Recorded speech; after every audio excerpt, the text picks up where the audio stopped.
Eh bien bonsoir la commu ou bonjour si vous la regardez en journée. On a le plaisir de vous accueillir avec Joe pour ce premier épisode de podcast en compagnie de Cogiteur Stories que vous connaissez très certainement, ce grand ouf. Merci à toi de nous avoir rejoints. Merci à vous, bonjour à tous. Et voilà, du coup Joe, je te laisse présenter un petit peu ce podcast. Yes, alors déjà avant de commencer vraiment le podcast et de parler du thème, on va déjà remercier Spotify qui sont hyper à l'écoute, ils nous accompagnent et ils sont vraiment trop cool, donc merci à Spotify déjà, on peut commencer. Ouais, et merci également à la boutique Play-in, le magasin Play-in Rivoli dans lequel on se trouve actuellement, qui nous fait l'honneur de nous accueillir pour cette série de podcasts. Franchement c'est podcast, voilà, c'est comme ça, c'est du direct. C'est super cool, vous pouvez venir ici, en fait le concept c'est que vous pouvez jouer gratuitement de midi à 16h avec toute la multitude de jeux qu'il y a. Vous nous envoyez qu'une partie là dans le décor, mais il y en a vraiment, vraiment beaucoup. L'équipe est super cool, super accueillante. Vous pourrez apprendre tous les jeux que vous voulez avec vos potes. Et en dehors des 16 heures là, ça va être 5 € de l'heure avec une consommation offerte. Donc franchement, nous, on était déjà clients. Ouais, c'est pour ça qu'on a choisi ce partenaire-là qui a décidé de nous accompagner. Donc un grand merci à eux. On vous mettra de toute façon toutes les infos en description. Voilà, on est au play-in de Châtelet, du coup, je sais pas si tu l'as précisé. De Rivoli, ouais, exactement. Rivoli, c'est vraiment trop cool. Si vous voulez passer une bonne soirée entre potes, franchement, venez ici, c'est trop cool. Et peut-être que vous nous croiserez, parce que nous, on est souvent là, franchement. C'est clair. Donc voilà. C'est le podcast à la maison. Ah, exactement. Et d'ailleurs, ça nous laisse introduire. Exactement. Cogiteur, écoute, Cogiteur qu'on va t'appeler Cogiteur ou par ton prénom, c'est comme tu préfères. Ouais, Cogiteur, c'est bien. Cogiteur, ça va être génial. Comme ça, on sait autour de quoi on discute. Ouais. Ok, parfait. Alors on a pensé à toi pour notre premier épisode de podcast parce que déjà on te suit depuis très longtemps, on a vu ton évolution sur YouTube, on a vu que tu avais un parcours qui était quand même assez incroyable et que tu avais beaucoup de choses à raconter, on l'imagine en tout cas, et on te suit de très près. Et donc pour le thème de la vidéo qu'on avait aujourd'hui, parce que oui, les gens ont l'habitude de nous voir, nous, à travers les threads d'horreur en vidéo, etc. Mais aujourd'hui, le podcast est un petit peu nouveau pour nous, donc... excusez-nous s'il y a des petits maladresses, des petites maladresses, des petits ratés, etc. C'est notre première, pas de problème. Soyez indulgents. Et donc le thème qu'on avait, étant donné qu'on est tous réunis ici, qu'on a tous un lien plus ou moins étroit avec l'horreur, c'est ce thème-là de d'où vient cette fascination pour l'horreur. Et évidemment, on va avoir l'occasion de divaguer sur nos vies perso, sur ce qu'on pense, sur plein de sujets. Voilà, ça va être notre trame principale. Voilà, parce que du coup, tu as un lien qui est quand même très étroit avec l'horreur. Toi, tu peux présenter un peu ce que tu fais, du coup, sur ta chaîne, par exemple. Ouais, alors la chaîne, c'est Cogiteur Stories. Alors, j'ai pas de crainte à présenter mon prénom. Je l'ai pas dit, c'est Cogiteur parce que c'est mon pseudo, mais en réalité, je m'appelle Mehdi. Effectivement, j'ai un lien avec l'horreur. C'est un peu bizarre de dire ça, mais il y a un côté horreur effectivement sur la chaîne qui est Cogiteur Stories où je raconte des histoires criminelles. Donc effectivement, on décortique pendant, ça peut aller de 20 jusqu'à, je crois que j'ai des vidéos qui font 1h40, un thème, une histoire. Sur laquelle il y a eu une enquête, c'est souvent des meurtres résolus, et voilà, donc forcément c'est pas le côté le plus heureux de l'être humain, loin de là. Donc c'est l'horreur dans le comportement humain et les actes terribles qui ont été commis, et voilà, et c'est ce qui est présenté sur la chaîne Cogiteur Stories. Ok, trop cool. Alors nous on suit de très près franchement ce que tu fais. Une voix incroyable, franchement on vous recommande, c'est sincère. Mais alors ça franchement, il y a des gens, autant je reçois plein de commentaires sous les vidéos, autant il y en a qui te disent ouais j'aime trop ta voix, je m'endors avec, autant il y en a qui disent insupportable, j'ai écouté 2 minutes, l'histoire est intéressante, mais toi insupportable. C'est que nous le truc qui revient le plus c'est que les gens s'endorment avec nos voix. Ça c'est un truc de fou, les gens dorment. Franchement les gars qui s'endorment avec notre voix. Alors est-ce qu'on est soporifique ou est-ce qu'on est assez apaisant? Je sais pas, c'est un milieu des deux. Ça sera peut-être le cas avec ce podcast d'ailleurs, dites-nous en commentaire si vous êtes en train de vous endormir actuellement là. Non mais honnêtement, moi je les comprends parce que je le fais aussi. Pas tout le temps, mais ça m'arrive. Par exemple, je sais pas. Je faisais beaucoup quand, à l'époque, je jouais au foot, je rentrais des entraînements et tu sais, il est 22h, t'es encore surexcité de l'effort que tu viens de fournir. Et donc, je mettais quelque chose en attendant pour que j'arrive à m'endormir. Et souvent, c'était des threads. Je mettais pas trop d'images de podcasts criminels ou de vidéos. Je mettais surtout des threads d'horreur ou alors des reportages.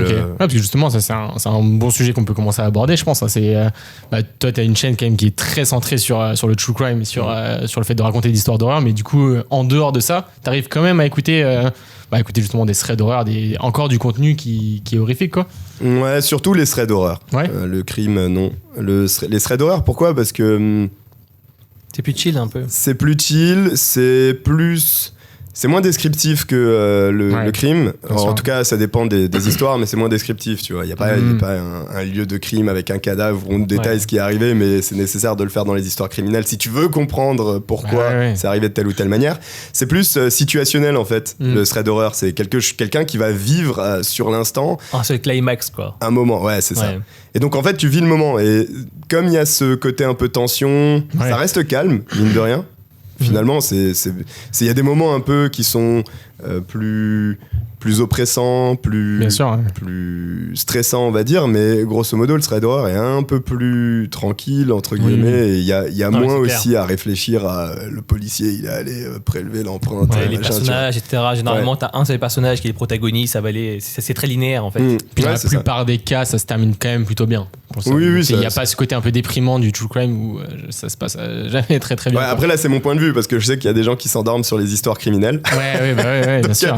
Donc après, ils ont sûrement une perception différente de la mienne. Bien sûr. Bah justement, nous, c'est un peu le contraire, tu vois. Moi, par exemple, sur Netflix, je regarde beaucoup de documentaires, parce que Netflix, ils ont un peu le monopole là-dessus, sur les documentaires criminels, tout ça. Et ça, j'en regarde beaucoup pour le coup. Alors que des threads d'horreur, moi, je peux plus, quoi. Vu que nous, on fait ça sur notre chaîne principale. Ah non, clairement, je peux plus regarder de threads d'horreur. Alors que, du coup, c'est marrant, tu vois, c'est un peu le point de vue inverse du tien. Et je pense que ça traduit juste le fait qu'en fait, quand quelqu'un fait un contenu en particulier, il regarde pas ce même contenu chez d'autres créateurs, quoi. Ça te rappelle le travail, quoi. Exactement, voilà, c'est ça. C'est ce que je vous disais tout à l'heure. Et comme avant j'étais juriste, c'est comme si en allant me coucher, je mettais des récits de décision de la Cour de cassation. Ça n'a pas de sens, personne fait ça. Mais donc il y a peut-être ce côté aussi quand on est plongé dedans. Non, mais ça c'est sûr. Du matin au soir, c'est clair. Alors, c'est marrant quand même que nous, avant de te connaître et tout ça, on n'imaginait pas forcément que tu regardais du crime, etc. Parce que nous, encore une fois, comme Joe t'a dit, moi c'est pareil, documentaire Netflix, etc., ça peut passer, mais vraiment écouter des threads d'horreur d'autres créateurs ou même re-regarder les nôtres, tu vois, c'est impossible. On en bouffe trop tous les jours pour le faire, même si ça nous intéresse toujours. Tu vois, on reçoit énormément de témoignages abonnés, et donc rien que ça apporte une certaine proximité avec l'histoire, et on se dit, mais en fait, c'est ouf. Ce genre de truc, ça arrive vraiment à des personnes, ça peut être n'importe qui, tu vois. Et ça qui rend le truc un peu, exaltant, divertissant, tu vois ce que je veux dire. Parce que exaltant, c'est peut-être pas le mot. Non, mais c'est un truc vécu. Comme c'est un truc vécu, et ça rejoint un peu les histoires criminelles, c'est quelque chose de réel. Comme c'est quelque chose de réel, c'est quelque chose dans lequel on arrive à se projeter. Et quand tu arrives à te projeter, c'est aussi quelque chose qui crée un peu la part de l'empathie, aussi un peu le côté peur, stress, oppression. Et oui, non, mais je comprends tout à fait. Et oui, c'est clair que ça crée pour le coup, une plus grande proximité que les histoires criminelles, les threads d'horreur. Juste pour rebondir sur les documentaires Netflix, parce que du coup, j'en vois quelques-uns, vu qu'il y en a beaucoup autour du crime. J'ai découvert récemment, je sais plus quelle histoire je traitais. Ça me reviendra. Ah oui, c'était une histoire espagnole. Là, mince, les noms m'échappent. Pourtant, je les retiens bien d'habitude. On mettra peut-être, on affichera quelque part. Ouais, en fait, c'est une histoire où c'est deux jeunes filles qui disparaissent et en fait sont assassinées à plusieurs années d'écart, mais dans le même secteur en Espagne. Ouais. Et en fait, le documentaire Netflix est bourré d'erreurs. Mais bourré d'erreurs. Ouais, parce que j'ai fait une vidéo sur cette histoire-là. Ils ont essayé de tourner trop en mode ultra divertissant plutôt que fidèle à la réalité, ou c'est juste s'engourer? Je sais pas comment ils ont fait, parce qu'il y a beaucoup de témoignages des personnes qui étaient impliquées dans l'histoire. Ouais. Mais le déroulé de l'histoire est faux, quoi. Je veux dire, même surtout ce qui concerne l'enquête. Alors je sais pas si c'est au montage ou quoi, mais vraiment, et c'est pas la première fois que je tombe sur un documentaire Netflix qui des choses fausses, quoi. C'est bien de le dire, c'est bon à savoir. Je pense que les gens ici ils doivent être un peu choqués en entendant ça, parce que franchement moi inclus, parce que clairement quand je regarde un documentaire Netflix, en fait la réalisation est tellement propre et tellement détaillée que t'as envie de dire forcément c'est vrai, quoi. Donc, mais c'est pas de la faute de Netflix entre guillemets, on va dire, c'est surtout que Netflix, en fait, il y a des documentaires qui sont créés. Donc il y a des réalisateurs ou des boîtes de prod qui décident de faire un tel documentaire sur telle ou telle histoire, et ensuite c'est proposé à Netflix. Et Netflix décide de le mettre sur sa plateforme ou non. En fonction de la viralité, j'imagine. Ou même si c'est bien réalisé ou si ça peut, et forcément dans le crime, plus c'est sensationnel. Genre qui ont été déjà réalisés et après ça revient. C'est pas Netflix. Alors Netflix, par exemple, il y a eu Dahmer, ça c'est Netflix qui a lancé le truc, mais c'est pas un documentaire. On d'en reparler un petit peu. C'est pas un documentaire, c'est une série quoi. Alors derrière il y a eu le documentaire, mais la série c'est Netflix qui l'a fait. Par contre, les documentaires qui arrivent sur Netflix, la plupart sont pas créés par Netflix, et donc Netflix se dit c'est pas mal machin, donc j'imagine bien que la direction de Netflix ils vont pas s'amuser à décortiquer l'affaire qui est concernée pour vérifier ce qui est vrai ou pas. Ils se disent que bon il y a eu un travail en amont, mais vrai en vrai, parce que là c'est quand même en gros de la fake news totale quoi. Si vraiment il y a des erreurs dans les histoires, dans le documentaire c'est chaud quand même, je trouve. Il y a des trucs faux quoi. L'histoire grosso modo c'est ça, je dis pas que l'histoire est mais dans ce qui est raconté, dans True Crime t'as quand même besoin de comprendre le déroulé des événements. Si t'es pas précis là-dessus, quel est l'intérêt de regarder un documentaire détaillé sur l'affaire, tu vois, je vois pas. Ils essayent d'extrapoler le truc et de faire du sensationnalisme. Alors franchement, dans une histoire criminelle, t'as pas besoin, honnêtement. Il y a déjà ce qu'il faut. Clairement. Surtout dans celle-là. Mais je la retrouverai, je vous dirai. C'est clair. Et du coup, toi, en parlant de tout ça, est-ce que tu estimerais que genre ta commu qui regarde tes vidéos, j'imagine qu'il y en a qui sont assez récurrents, assez fidèles et tout ça, ils regardent un peu que ça, c'est un peu une fascination pour l'horreur qu'ils ont, ou alors est-ce que c'est genre en mode t'es une chaîne parmi tant d'autres, dans le divertissement, dans tout ça, ou alors vraiment c'est des personnes qui adorent le crime et c'est un peu leur passion principale. Tu vois, nous par exemple dans les threads d'horreur, on prend notre exemple, c'est pas exactement le même sujet, mais c'est le même mécanisme. Genre il y a des personnes, on a l'impression qu'ils regardent ça toute la journée. Alors il n'y a pas de problème à ça, hein, franchement, comprenez-nous bien. C'est juste que on se demande quel est le type de personnes qui nous regardent, dans quel contexte et quels sont leurs hobbies dans la vie finalement. Alors pour répondre à ta question, je vais faire un petit retour en arrière parce que je sais pas si vous vouliez me poser la question, mais du coup je l'aborde. Avant de faire de raconter des histoires criminelles, j'ai raconté des threads d'horreur. Alors d'ailleurs pour la petite anecdote.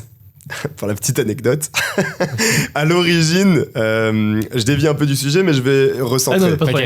Mais à l'origine, quand j'arrive sur YouTube, je me dis, je veux raconter des histoires criminelles. Mais à l'époque, il y a eu la pandémie mondiale, et il y a eu le Covid, et il y a eu le confinement.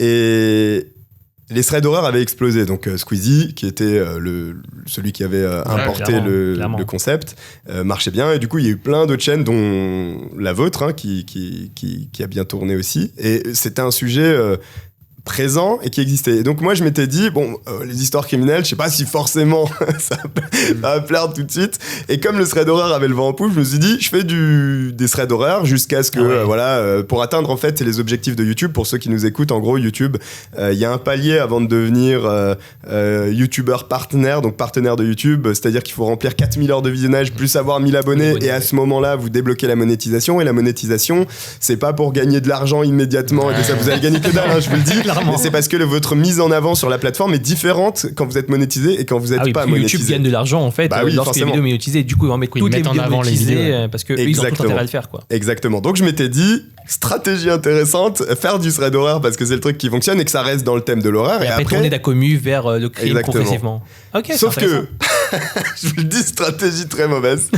Ah oui, parce que du coup, t'as perdu ta communauté thread d'horreur. Non, pas du tout. C'est que c'est pas du tout allé aussi vite que ce que je pensais. D'ailleurs, parce que Rafu, qui est un autre youtubeur dans le crime aussi, et qui est très bon youtubeur d'ailleurs, on vous recommande également. Qui est un ami, a commencé au même moment. C'est pour ça qu'on est devenus amis. Il a commencé au même moment, il faisait aussi des threads d'horreur. Et je me souviens que l'été 2020, c'est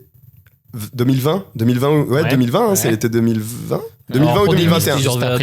Ouais, c'est 2020 ou 2021, peu importe, c'est la période. Et ben, je me souviens que dans l'été, il y avait une semaine en août où j'ai pris un abonné. Et là, je me suis dit, waouh, une semaine. On a tous connu ça, t'inquiète. Ça fait mal. Nous reviendrons aussi. Ouais, évidemment, mais tu sais, quand tu dis les threads d'horreur, ça marche, je vais attendre 2000. Du coup, et là, je me souviens que je m'étais dit, waouh, c'est lent. Et a posteriori, je me rends compte qu'en fait, si j'avais fait du crime directement, ce que je voulais faire, ce serait allé sûrement 4 fois plus vite parce que que, non, et là clair, on en vient à ce que tu disais, il y a une communauté qui est propre à ce thème. Et pourquoi je dis ça, c'est parce que du coup j'ai vu la différence entre les threads d'horreur et le crime, vu que j'ai fait les deux. Les threads d'horreur, il y a une communauté qui est un peu plus jeune, on va dire, sans faire offense à ceux qui regardent du crime, mais au niveau de l'âge, c'est une partie un peu plus jeune. On le voit même dans nos stats, parce que nous on fait un tout petit peu de true crime parfois, de podcast horreur, enfin de podcast vraiment criminels, disons. Et ouais, tu vois directement la différence même de maturité dans les commentaires, etc. C'est très bien d'avoir un public jeune, c'est même future-proof, tu vois. Mais oui, c'est pas du tout les mêmes constructions de pensée, etc. dans les commentaires. Pas du tout. Et pourquoi je pense qu'il y a une différence? Alors, je suis pas sociologue et je serais incapable d'être dans la tête de chaque personne. Mais en gros, à mon avis, comme c'est un sujet beaucoup plus dur, les histoires criminelles, et c'est aussi un sujet un peu plus technique, entre guillemets, où on va quand même parler de sciences médico-légales, d'ADN, de trucs, de machin. Je pense que ça intéresse un public qui est un peu plus mature, qui est un peu plus au fait de ces histoires, parce que ces gens-là s'intéressent aux informations, tu sais, sur France 3, sur machin, toutes ces chaînes-là. Il y a des faits divers qui passent toute la journée. Et là où on en parlait tout à l'heure, le thread d'horreur, c'est plus une situation, c'est plus un truc qu'un jeune peut vivre, tu sais, en rentrant chez soi le soir et suivi. Beaucoup plus court aussi. Ou qu'on a vécu d'ailleurs aussi quand on était plus jeune. Et oui, c'est plus court aussi. Et finalement, c'est la situation. C'est la situation du moment qui fait que. Et ouais, il y a une différence. Alors, je pense pas que la communauté qui regarde des histoires criminelles regarde que ça. Parce que, à mon avis, ils s'intéressent aussi à d'autres thèmes. Mais par contre, ouais, ils sont très engagés dans ce type de vidéos. Et oui, on voit une différence. Et pour finir, c'est à mon avis pas en tout cas pour moi, c'est pas une fascination. Parce que fascination ou passion, c'est un peu malsain entre guillemets. Ouais, il y a un côté positif à fascination, alors que ce que tu veux dire, c'est plus négatif dans ce domaine-là plutôt. Ouais, c'est-à-dire que une connotation assez mauvaise, alors que vas-y, je te laisse continuer là-dessus. En gros, c'est pour moi, c'est ou alors il peut y avoir une passion par rapport à ça, mais c'est pas le meurtre ou le côté glauque, même s'il y a sûrement des gens qui s'appelaient parce que faut tout pour faire un monde, mais c'est plus, tu vois, moi par exemple, c'est l'enquête. C'est comment est menée l'enquête. C'est comment la police d'un cadavre, des fois, dont il manque la tête, les mains et les pieds et les dents, donc t'as rien pour retrouver son identité, ils vont quand même retrouver l'identité. D'où est-ce que tu pars, ouais. Et pour la petite anecdote, en général, quand il n'y a pas de tête, ni de main, ni d'empreinte digitale, ni quoi que ce soit, et si l'ADN ne marche pas, parce que l'ADN, la plupart du temps, faut qu'on soit fiché quelque part, et c'est comme les dents. Les dents, en fait, j'ai appris ça, parce qu'on entend souvent que, ouais, on a identifié quelqu'un avec les dents. Tu te dis, putain, comment ils ont fait les dents, c'est comme des empreintes digitales. Eh ben non. En fait, on va tous chez le dentiste. Donc, ils retrouvent ton dentiste et ils comparent les dents. Et c'est comme ça qu'ils font pour. Moi, je pensais vraiment que c'était une histoire d'ADN, en mode cartographie de la mâchoire. En gros, si tu vas jamais chez le dentiste, tu seras jamais. En gros, ouais, c'est ça. Ils pourront pas. Donc, ils vont prendre ton dossier et ils comparent ensuite ta mâchoire avec peut-être les radios ou la position des dents. Et c'est comme ça que tous les criminels qui nous écoutent. Non, mais en gros, voilà. Et tu vois, donc, si t'as rien de tout ça. T'as juste un tronc par exemple, en fait ils arrivent à reconnaître ou en tout cas avoir une piste sur la personne que ça a été grâce aux taches de naissance, aux grains de beauté, aux je sais pas, cicatrices, tatouages, tu vois, c'est comme ça que d'ailleurs j'ai écrit une histoire où un des tueurs avait enlevé les tatouages. C'est glauque, hein. C'est là j'ai fait, mais bon en gros il avait découpé tous les tatouages de la personne et les polices, et je me souviens parce qu'il y avait un reportage là-dessus et le policier il dit il a enlevé tous les tatouages, du coup nous c'est un indice pour nous. Ouais, parce qu'il y avait des emplacements de là où il y avait les tatouages. Donc si tu retrouvais une personne avec les tatouages, ça change pas grand chose finalement. Donc voilà, c'est plus ça qu'une passion. C'est drôle. C'est drôle parce que c'est pas du tout finalement. Non, c'est clair. Mais par contre, tu vois, il y a quand même des rapprochement dans le sens où on a quand même fait des petites recherches, donc j'ai des petites statistiques.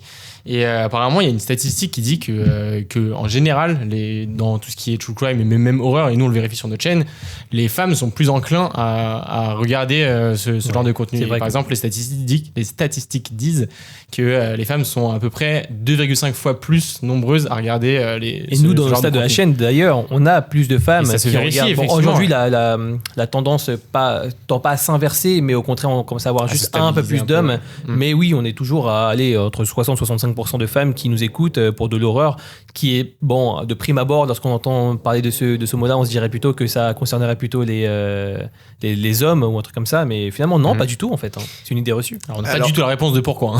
Je n'attendais pas de réponse, franchement. Non, mais parce que je pense que c'est un sujet tout simplement qui concerne... Tout le monde est touché par un meurtre. Ah, je veux dire... On est Oui, humain, bien donc sûr. au final, si je vous dis que un tel a été assassiné, on est tous choqués un minimum.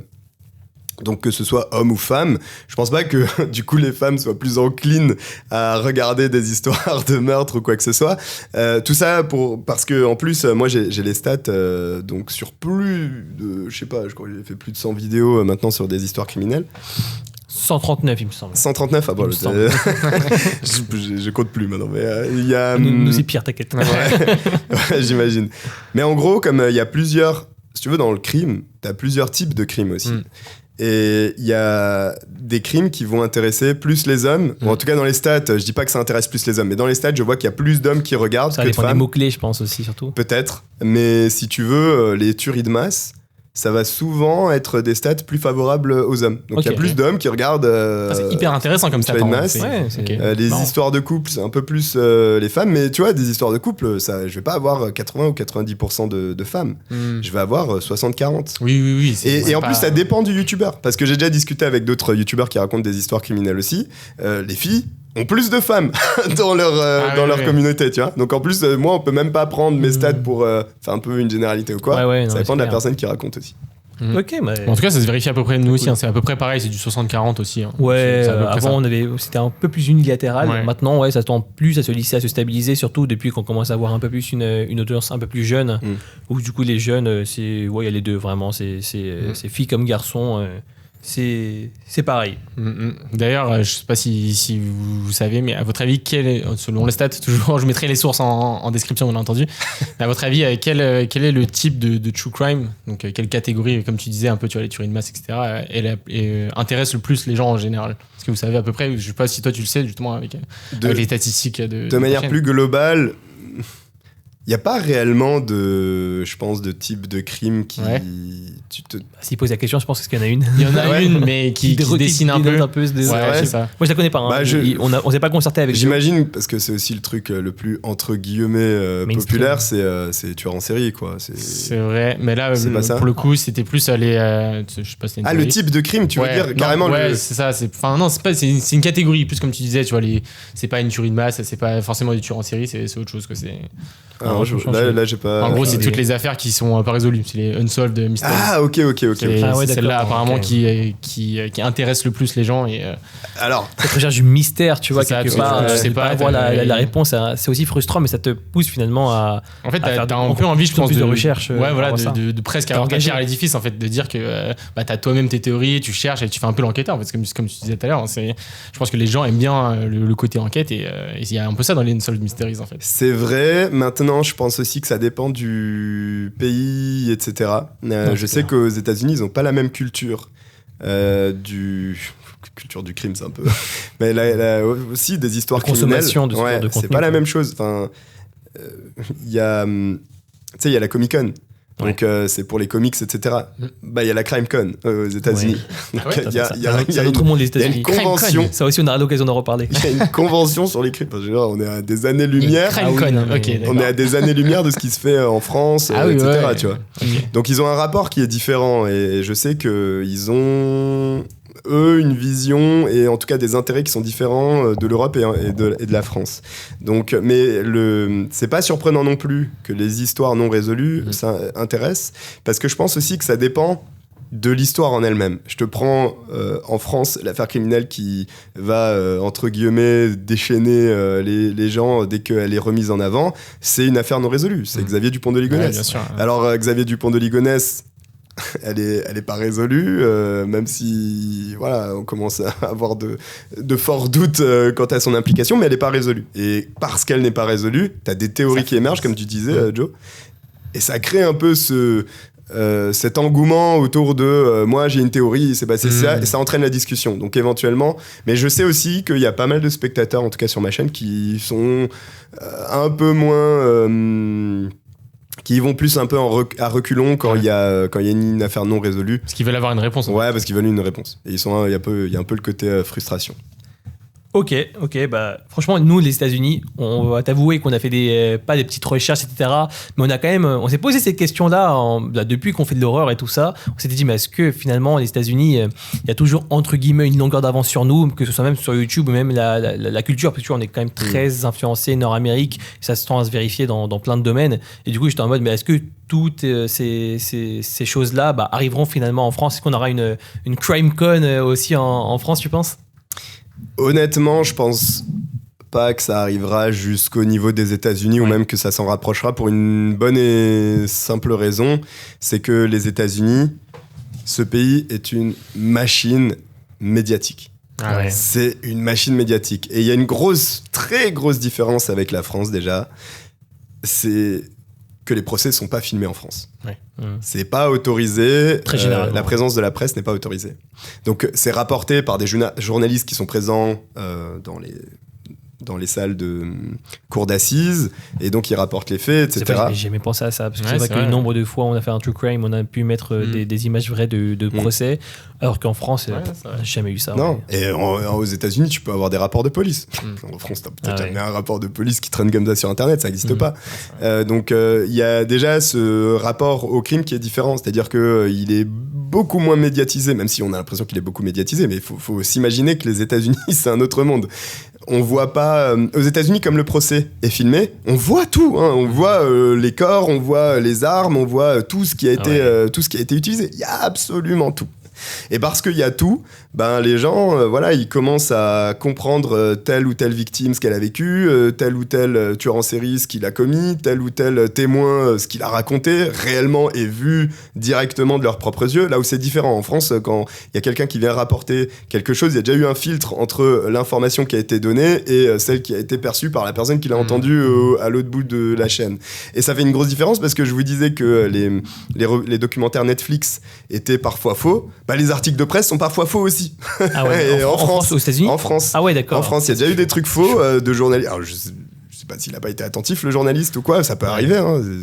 Mais du coup, dans l'article, ce qu'il a dit était faux. Et je l'ai vu, parce qu'il suffit de lire plusieurs articles, parce qu'il n'y a pas qu'un journaliste d'un média qui va à la cour d'assises. Non, mais ça m'étonne pas, tu vois, quelque part, ça m'étonne pas. Des erreurs dans les dates, des erreurs dans qui a fait quoi. C'est compliqué quand même. En prenant un peu de recul, même en sortant de ce domaine de l'horreur, tu vois, moi, dans la vie, je m'intéresse aussi beaucoup à la tech en général. Je suis un peu un gros geek. J'ai pas de mytho. Voilà, si vous connaissez pas cet aspect de moi, maintenant vous le savez. Si on est là autour de cette table en général, j'ai envie de te dire. C'est pas faux. Ouais. Non, mais c'est clair, j'aime bien tout ce qui est matériel, son, micro, équipement gaming, tout ce que tu veux, jeux vidéo. Et le nombre de conneries qui sont dites sur ces domaines-là sur Internet. Mais tu vois, je vois des trucs comme ça tous les jours, et je suis entre guillemets je me renseigne tellement à l'intérieur que je suis pas spécialiste, mais je connais très bien les trucs, et du coup je vois directement quand il y a une erreur, et du coup je le vois quasiment tous les jours. Et c'est marrant, parce que du coup je savais pas que dans des domaines aussi sérieux que les crimes, ils pouvaient avoir ce genre de bourde. C'est quand même incroyable. Après, l'erreur est humaine, hein. Je veux dire, un procès de cour d'assises, c'est public, hein, vous pouvez y aller, vous pouvez vous rendre et assister à un procès de cour d'assises. Alors, selon l'ampleur de l'affaire, ça va durer plus ou moins longtemps. Il y a énormément de choses qui sont rapportées. T'es déjà allé, toi ? Ouais, j'ai déjà assisté à un... Ah ouais, c'était dans le cadre de la chaîne Et mon père a été juré. Il a été tiré au sort.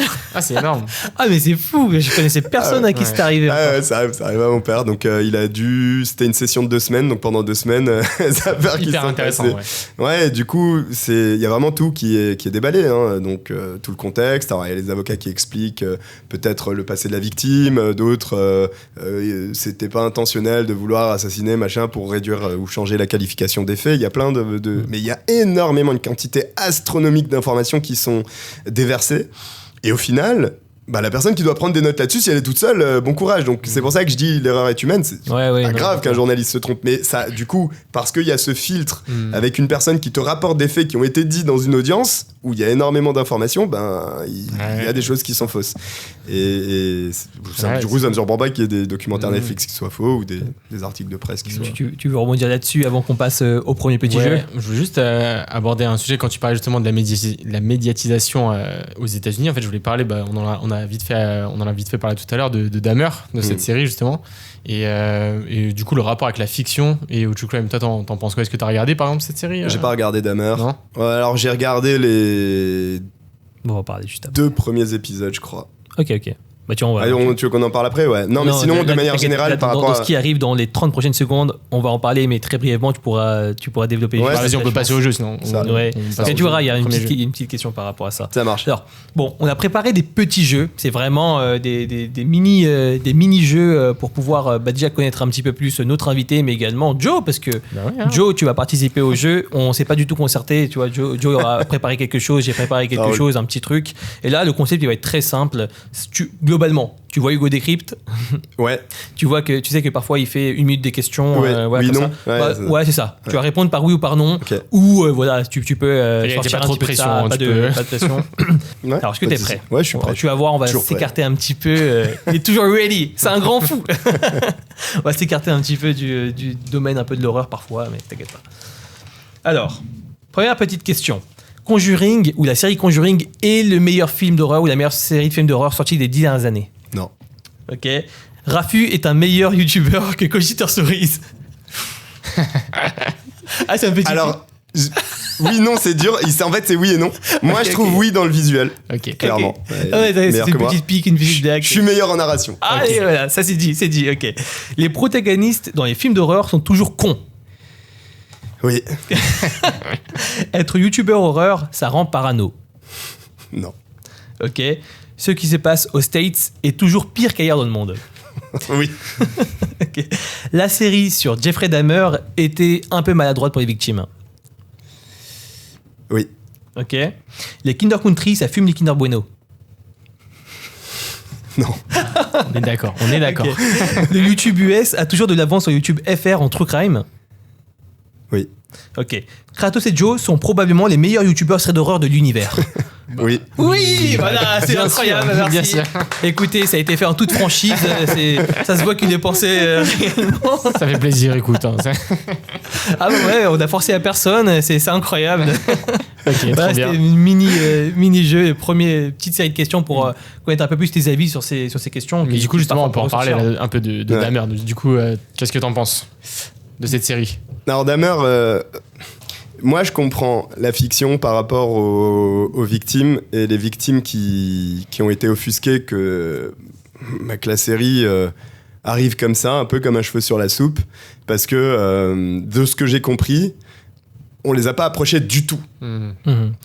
On les a pas On approchés n'a pas du demandé leur tout, avis, ouais, quoi. ouais. Genre, C'est même pas un petit courrier ou ouais. Sachant que là, c'est une fiction, c'est pas un documentaire sur ce qui s'est passé. Parce que, encore, le documentaire sur ce qui se passe et ce qui se déroule, tu sais, ça fait un peu partie de ce truc qu'on appelle le droit à l'information. C'est quelque chose de public, hein. Je veux dire, ce qui est raconté dans un documentaire, normalement, tu le trouves dans des articles de journaux, etc. Là, on en a fait une fiction. Ouais. Donc, le but, c'était de créer une de rendre ça histoire. vraiment, entre guillemets, genre, c'est un Divertissant. divertissement. Quoi. Exactement. C'est seulement un divertissement. Le but là n'était pas d'informer les gens qui ignoraient peut-être ce que Dahmer avait commis ou quoi. Le but c'était de dire regardez, vous avez flippé, tu vois, ce mec c'est un fou, machin. Tu Puis vois. même au contraire, tu vois, il y a eu des réactions genre en mode de personnes qui ont dit mais qui ont développé entre guillemets une certaine compassion envers le personnage principal, tu vois. Ouais, Alors je sais pas si c'est dans mais c'est quelle normal. mesure ça a été fait, C'est la mais fiction. mais tu vois, c'est un peu entre guillemets le danger de trop humaniser le coupable. Je sais pas trop comment ça se passe, mais je pense que plein de personnes ont été un peu choquées par ça en disant que finalement ils ont rendu peut-être le personnage trop empathique. Alors je sais pas, j'ai pas vu la série, mais je sais que c'est une critique qui est ressortie. C'est, à mon avis, c'est au-delà de ça.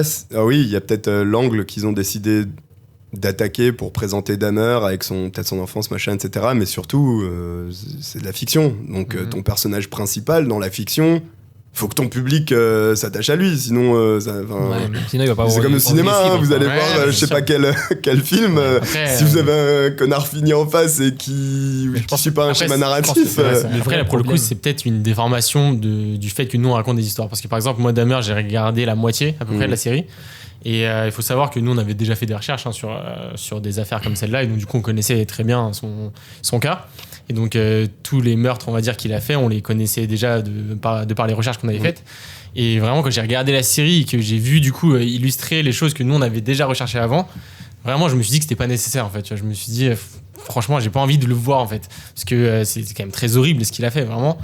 Et me dire que, du coup, il y a vraiment des acteurs qui sont allés reproduire ces scènes. Moi, j'ai pas aimé. C'est pour ça que j'ai arrêté. Après, c'est un avis complètement personnel. Je pense qu'en fait, le truc, c'est comme avec l'humour. Quand ça concerne des faits qui sont trop récents, bah en fait, ça a tellement marqué profondément les gens, en fait, la société, même, on peut dire, que c'est délicat d'en parler et d'en faire de l'humour tout de suite parce que c'est encore trop chaud.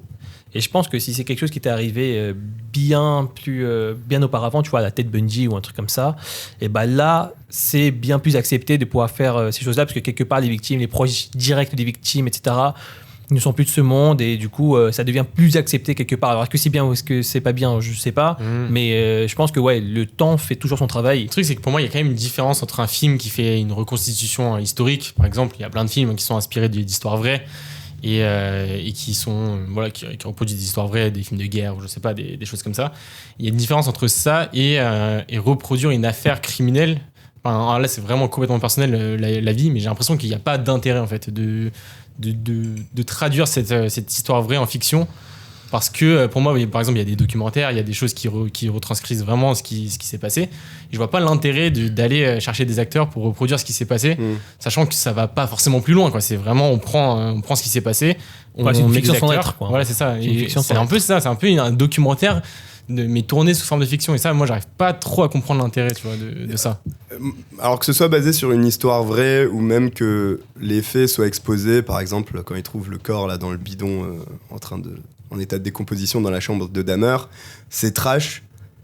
Mais franchement, à la télé, maintenant, tu vois des trucs qui sont de ce niveau, quoi. Je pense que ce qui dérange avec Dahmer, alors c'est déjà ce qu'on a dit, c'était le problème avec les familles qui sont pas contactées du tout. Sans, ne serait-ce que s'ils avaient fait la démarche de dire on va faire la fiction, tu vois, au moins tu les préviens. Parce qu'il n'y a rien là. Hein. Ouais, c'est vrai que t'as une Netflix, tu vois ça, tu vois que ton petit-fils, recueillir la vie, ça aurait. Chaud, surtout que c'est une fiction, donc recueillir la vie. Ceux qui disent oui, bah tu les mets dedans. Ceux qui te disent non, tu mets quelqu'un d'autre. Tu vois, ça n'aurait rien changé à la physionomie de cette série. Maintenant, le problème de cette série, à mon avis, c'est pas que ils aient réutilisé ce qui s'est passé ou qu'ils aient détaillé les trucs trash. C'est que ils ont décidé d'avoir un angle qui était celui du tueur.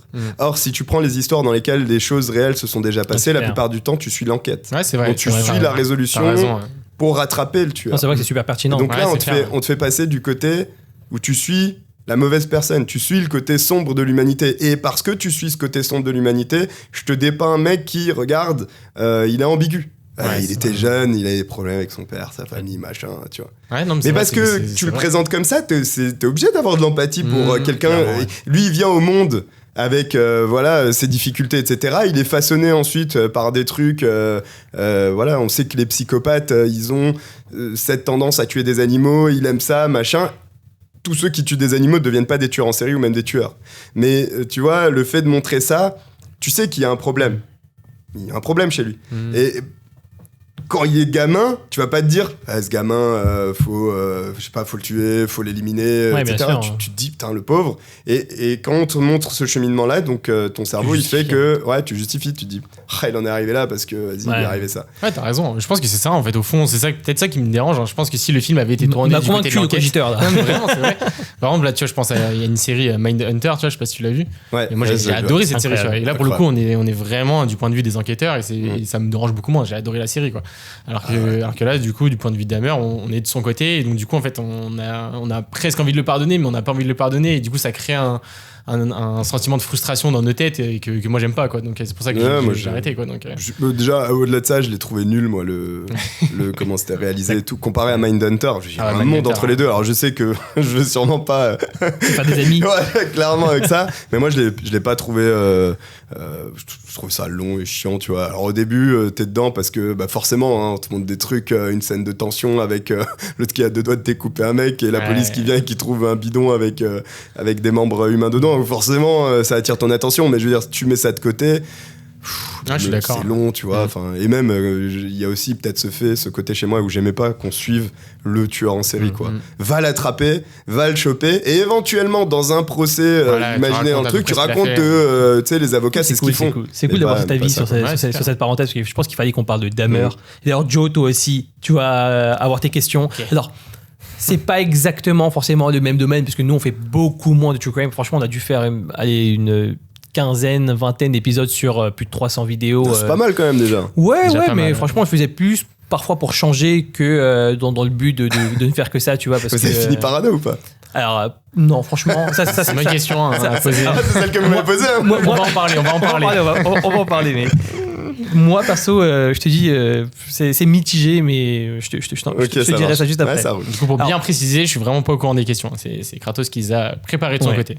Alors, bon, ça va être assez Je rapide. stresse, hein. hein, j'ai un petit stress. Ok, Joe, t'es prêt? Vas-y. Ok. Alors, est-ce que t'es devenu beaucoup plus exigeant au niveau des films d'horreur depuis que t'es youtubeur? Oui.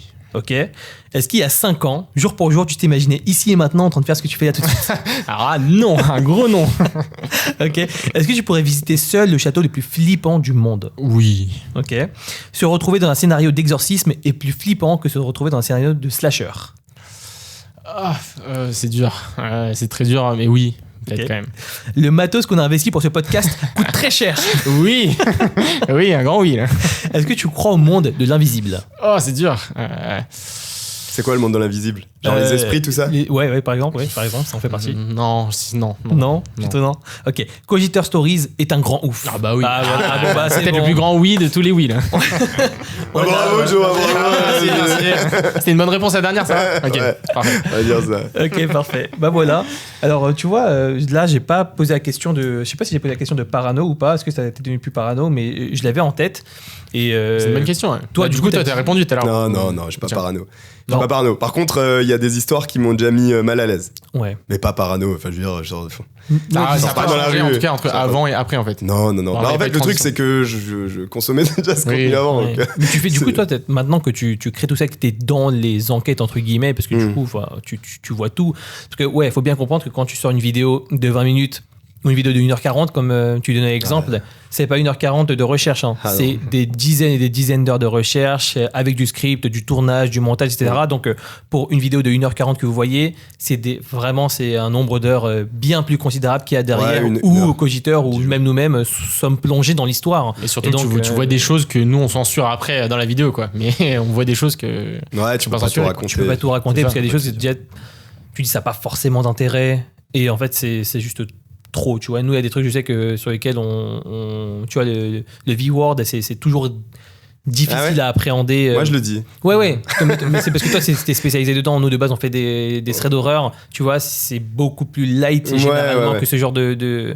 c'est pas le même public aussi, tu vois. Ah mais si c'est on intéressant ce que recherche, tu dis parce que justement c'est ça aussi à mon avis qui entraîne une différence entre les personnes qui regardent des enquêtes criminelles et les threads ils sont d'horreur là parce pour que ça quoi. j'ai déjà eu j'ai déjà plus eu cru, hein. Ils veulent exactement. la vérité quoi. j'ai déjà eu des commentaires. En fait Melvin qui est un autre je On l'embrasse. je fais de la pub d'un autre Un grand qui fait des threads Ah, horreur, un ami à nous je aussi. fais un coucou. Melvin avait parlé de ma chaîne sur sa chaîne YouTube. Ok. Donc des gens étaient venus voir Hmm. sur ma chaîne les histoires. Ouais. Et j'avais eu des commentaires en me disant waouh mais c'est trop violent et Ah, tout ouais. et tu vois et le gap il était là, la différence était là, c'est qu'effectivement il y a un monde entre le thread horror Ah, et il y le a true un crime très grand monde. au niveau de la violence. Et donc oui je comprends que vous ne disiez pas le terme. Maintenant d'autres youtubeurs qui racontent des histoires criminelles ne le disent pas non plus quoi. Ouais. Mais moi je le dis parce qu'en fait alors le problème c'est YouTube, c'est parce que d'une vidéo à l'autre tu vois, si tu le dis et tu le répètes dans une vidéo t'as de fortes chances quand même Faire d'être démonétiser. démonétisé, ce qui Et puis entraîne même, pour moins que ça, hein, nous, on a un exemple de vidéo qui s'est fait Ah ouais. démonétiser Très sur un récemment. thread d'horreur. Ouais, bon, c'était pas vraiment un thread d'horreur, mais c'était une compilation d'horreur ou enfin d'histoires qu'on racontait, mais c'est ouais, vraiment de trucs, de sites internet chelous, à des défis chelous qui ont émergé, à du Momo Challenge, tu vois, ce genre de trucs. Ouais. Et on a été démonétisé pour une raison complètement absurde. Juste où, une image en fait. ouais, Une image qui dure sur 2 secondes. Sur plus de Elle dure 2h30 secondes. de vidéo, une image qui était une illustration, même pas une image vraie, a fait démonétiser toute une vidéo. Ah, attends, Donc, on voit non, YouTube, pas démonétisée, elle a été strikée Ah oui. complètement, supprimée de la chaîne. Non, bon, on n'a pas reçu de strike, mais Supprimé elle directement. a été directement supprimée sans aucune possibilité de négociation. Ah ouais, c'était, Ok. on peut rien faire. Quoi. Vraiment, on Pour, la réupload, c'est tout. Quoi. Et on a eu beau se justifier, c'était en mode. Ah non, c'est mort. C'est non. mais ouais oui YouTube il y a déjà Bon, c'est un autre il y a- sujet après. non mais c'est vrai qu'il y a des c'est vrai qu'il y a On vous embrasse, YouTube. il y a des ouais Après, Spotify on préfère il y a Et des Spotify, franchement, vous êtes les goats, on va pas se C'est fier. vrai. Ça. il y a des démonétisations qui sont très aléatoires Ouais. comme vous l'avez dit, c'est très flou, on sait pas pourquoi, mais forcément plus tu mets des termes Ouais, durs plus dans t'as ta de chances vidéo que le plus robot t'augmentes détecte, voilà. Et donc moi je le dis quand même, ne serait-ce que parce que en fait agression, machin, et le V-word, là, sont deux qualifications pénales différentes. Ouais. Donc dire qu'une personne s'est fait agresser plutôt qu'elle se soit fait machin, c'est pas la même chose. c'est pas la même chose. Donc moi je prends le parti de le dire quand même. Je limite dans mes vidéos. Oui, non, mais t'as raison. Et Puis en fait, au moins de le dire une fois. parce que finalement, ça peut être un espèce d'euphémisme finalement de dire que c'est une agression alors que c'est plutôt quelque chose de beaucoup plus grave qui soit arrivé. Donc quelque part dans ton parti c'est normal. Après nous c'est directement dans notre sélection d'histoire, on fait sûr. plus attention à ça. Ça peut arriver qu'on en parle, mais on va essayer pas de dire un mot différent mais plutôt de le faire comprendre Non, pour que ce soit, même pour une personne qui écoute ça, tu vois, en train de dormir, franchement on entend ce mot là, je pense t'ouvres les yeux quoi. Enfin, après c'est notre public à nous, il est forcément un petit peu différent du tien, donc c'est pour ça que je pense qu'on fait des choix. Ça c'est clair et net. Je pense aussi des choix un petit peu différents par rapport à ça. Et du coup, pour revenir un peu sur le côté parano là, dont on parlait tout à l'heure, pour répondre en tout cas dans mon cas, je pense que ça m'a pas rendu plus parano de faire des threads d'horreur, mais par contre, ça m'a quand même un peu sensibilisé sur le fait que, après nous, c'est vraiment les threads d'horreur, donc comme tu l'as dit, c'est des histoires qui se passent dans le quotidien. Non, c'est même pas vrai. Non, mais c'est pas exactement ça. Mais ça m'a sensibilisé dans le sens où je me dis que ça peut arriver. Ça peut arriver tout le temps, ça peut vraiment arriver tout le temps. Et du coup, tu fais plus attention dans le sens où tu sais que s'il se passe quelque chose, bah, on a vraiment tous une responsabilité qui est très importante. Et ça, j'ai vraiment réalisé avec les threads d'horreur. Je le savais déjà avant. Mais là, je l'ai beaucoup plus et j'ai l'impression que j'ai même une petite responsabilité, tu vois, par rapport à ça. Le fait qu'on soit tellement au courant que ce genre de choses arrive, je me dis que s'il se passe quelque chose et que je suis présent, j'ai vraiment la responsabilité d'agir ou de faire quelque chose, au moins, tu vois. Ouais, non, mais c'est clair. D'appeler la police ou des trucs comme ça, c'est le nombre de fois on a dit qu'il y avait des personnes personnes autour qui n'ont rien fait. Exactement, tu vois. Des vois. personnes qui n'ont pas été alertées. Toi, en tant que, avec ce point de vue-là, t'as pas envie d'être cette personne-là. Quoi. Exactement. Là, et j'ai vraiment l'impression que c'est plus dans ce côté-là, moi, que ça m'a rendu parano, entre guillemets. Du coup, c'est pas vraiment parano, mais c'est vraiment que j'ai une responsabilité. Ouais, moi, je suis pas devenu plus parano. Alors, il y a quand même des trucs que je fais plus. Il y a des mini-gestes, genre franchement, je regarde plus que ma porte soit fermée, etc. Alors ça, c'était après notre série de vidéos sur les caméras Ring. Tu vois, les caméras qui filment. T'as des gens chelous, on a fait une série de vidéos là-dessus, mais mec, c'est une dingue. C'était surtout aux États-Unis d'ailleurs, mais pas que. Et bon du coup, 90%, je faisais vraiment attention. Et je sais qu'il y a des personnes de ma famille qui ont regardé cette vidéo-là et qui, le soir même, sont partis vérifier plusieurs fois que la porte était fermée, tu vois. Donc, sur ces petits gestes-là, oui, ça m'a rendu plus précautionneux, disons, mais en général, plus parano, non. Mais c'est notre slogan un peu sur la chaîne, c'est soyez prudents, mais pas parano, parce que si on vous raconte ces histoires, c'est justement par le caractère exceptionnel. Vous, évidemment, si vous traînez dans cet écosystème tout le temps et que vous voyez que sur l'histoire, vous avez tendance à vous dire que ça arrive très souvent. Non, ça arrive, mais c'est pas très souvent et faut pas non plus se faire trop de billes par rapport à ça. Non, mais de toute façon, voilà. Il suffit de voir les taux de criminalité ou je sais pas quoi. Et je veux dire, à chaque fois, ils sont basés sur 100 000 habitants. Donc, je sais pas, s'il y a un taux de 10%, ça représente quand même un truc très faible. Et je veux dire, en plus, il y a des endroits où il se passe rien. La majorité du temps, il se passe rien. Et même, souvent, sur ma chaîne, il arrive que je parle de tueurs en série. Un tueur en série ne tue pas tout le temps. Je veux dire, 98% du temps. Il y a des années entre chaque. Et puis en plus, voilà, oui, exactement.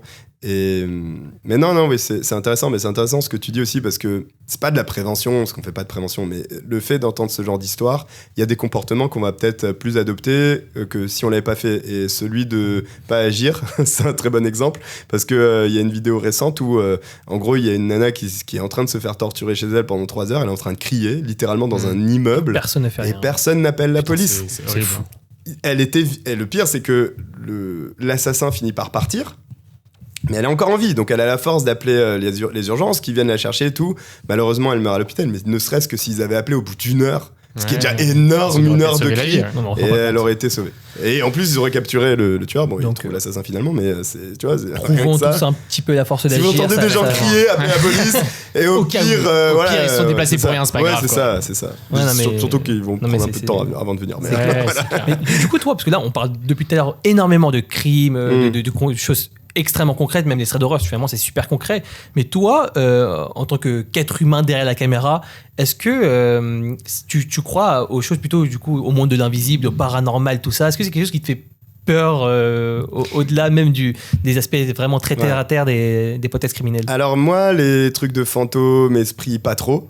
Ouais, ok. Le paranormal, comment dire, c'est je pense que j'ai plus envie d'y croire. Ah ouais, ok, je comprends. Tu vois, par contre, moi, il y a un truc Depuis que je suis petit, c'est les extraterrestres. Ah ouais, c'est moi, les ovnis, les UFO extraterrestres. et tout. Ah ouais, tu sais, les crop circles. je sais, je sais que il y a une chaîne YouTube, vous la connaissez peut-être, d'astronomie, c'est Astronogeek justement. Ouais, bien sûr. Alors lui, il s'amuse à démonter à chaque fois les trucs et moi je suis en mode ok, c'est quand t'as même raison. bizarre. Non, j'ai dit t'as raison, mais j'y crois quand même. Je m'en fous. Je peux y croire. Ouais, non, les extraterrestres, vraiment, c'est un truc, c'est tellement ouf, tu vois. Ouais, mais c'est clair. C'est une autre. Quand comme ça. tu dis t'y crois, c'est à quel point c'est. Bah franchement, moi je pense qu'il y a forcément une vie ailleurs dans l'univers. Je pense que si nous on est capable d'envoyer des fusées ou à un moment d'imaginer d'aller sur Mars, je sais qu'il y a les lois de la physique qui empêchent du voyage interstellaire, ou en tout cas qui, à notre niveau, le limite fortement. On est rien, on est personne, on mais pas encore, tu vois. Je me dis que c'est pas impossible, tu vois, que machin. De toute façon, généralement, quand on dit que c'est du hasard, ou c'est souvent qu'on ne sait pas encore. Hein. Généralement, il y a plein de phénomènes avant qu'on ne savait pas expliquer et qu'on sait expliquer aujourd'hui, tu vois. Donc, et puis il y en a plein qu'on n'arrive pas à expliquer non plus. Oui, et finalement, c'est peut-être tant mieux, c'est même peut-être une bonne chose. Mais ouais, ça laisse toujours cette part de mystère et ça nous rappelle toujours finalement que nous, on n'est que des êtres humains et qu'il y a plein de choses qui nous dépassent. Donc, c'est bien aussi d'avoir ce genre de mystère. Et du coup, nous, si on te proposait genre de venir avec nous dans un château, avec un détecteur EMF, donc pour des ondes électromagnétiques, etc., et d'aller tout seul dans une pièce et te demander s'il y a quelqu'un, tu le ferais ou pas? Ouais, franchement, je le ferais pour l'expérience. T'aurais un petit truc ou pas? Ouais. C'est pas parce que je sais pas comment dire. C'est pas parce que je doute. C'est plus je doute. C'est pas j'y crois pas. Oui, parce que tant qu'on m'a pas démontré qu'un esprit ça existe pas. Or c'est impossible. Nous c'est pareil parce qu'en fait on fait un peu de paranormal et parfois on raconte quand même pas mal d'histoires paranormales. Et bah là on nous pose souvent la question de est-ce qu'on y croit, etc. Alors vas-y Joe, je te laisse répondre. Ouais, c'est une bonne question. C'est pas un non catégorique. Enfin, en tout cas, pour ma part, après tu répondras aussi, mais c'est pas un non catégorique. C'est comme toi un peu, c'est que j'ai envie d'y croire, mais au fond, si vraiment je devais donner une réponse, ce serait non, mais j'ai envie d'y croire et je le cherche en fait. J'aimerais y croire. En fait, finalement, nos explorations, c'est plutôt justement pour ça en fait. On a envie d'avoir un doute, on a envie d'avoir un mystère, et comme on n'est pas sûr à 100% et qu'on n'a pas d'idées reçues, on va aller voir sur nous-mêmes sur le terrain s'il y a des choses. Jusque-là, on n'a jamais eu de résultats probants ou concrets.